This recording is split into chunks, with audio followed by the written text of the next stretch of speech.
The Biden administration has nearly run out of money to fight COVID-19. Billions of dollars were eliminated from a recent government spending bill.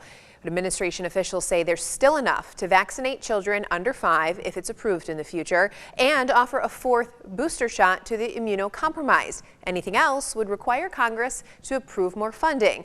The administration is asking for another $22.5 billion.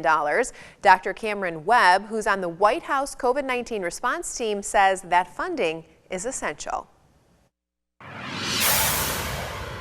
Right now, we're looking at Omicron and more recently this sublineage of BA2, which is, the lion's share of cases in Europe. We've seen its impact around the world. Here, it's about 35% of our cases. But even with that, it's 30% more transmissible than Omicron. We need people to have access to testing. And that's something that manufacturers are going to scale back their manufacturing of tests if there's less demand, like there is when cases are lower. We can't just wait until there's a surge to ask them to kind of turn that back on, because then there's a delay, and we've seen that impact in the late winter. We don't want to repeat that challenge, and I think that's one thing. The testing is going to be critical.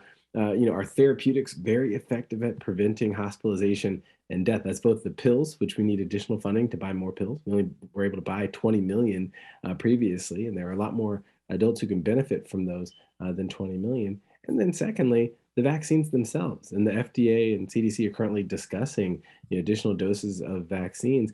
Yeah, we have enough for immunocompromised individuals and seniors, but as the year goes on, we may not have enough for all adults to get that additional dose. The potential need for a new vaccine altogether. Imagine if we finally have a variant that actually escapes the immunologic response that we have from our current vaccines, that renders those less effective. Well, then we're in a situation where we need to quickly develop and distribute a new vaccine, a variant-specific vaccine. Now, we outlined a plan for that in the National COVID-19 Preparedness Plan we released a few weeks ago. But to actually get that on the ground and get that into operation is going to require some resources. Well, there's still a lot to cover here this morning, including the confirmation hearings for President Biden's nominee for the Supreme Court. We'll bring you the latest when the Capitol Rundown comes right back.